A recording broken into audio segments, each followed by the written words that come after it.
How to fix GroupMe app not working.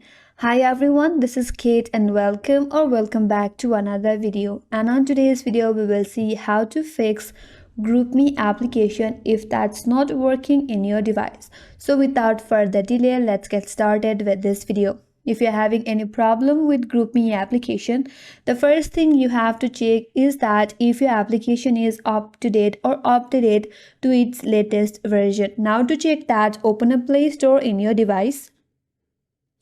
Tap on the search bar and then search for GroupMe. Here, if you have the update button where I have opened, that means your application needs to be updated. So tap on update. Once the application is updated, go and check whether the application is working properly or not. If still not, now you have to clear some cache. So for that, open up settings in your device. Head towards applications. Tap on see all apps. Now tap on the search icon. Here, search for GroupMe. Tap on it. That will take you to app info page. Here, scroll down a bit and then tap on storage and cache. Once you're under this page, tap on clear cache. Clearing the cache will remove the glitches from the application. After you do that, your application might work properly. Now go back and check whether the clearing the cache helped you out or not.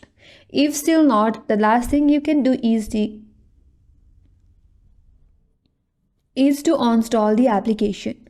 So to uninstall the application, navigate to the GroupMe application on your mobile device.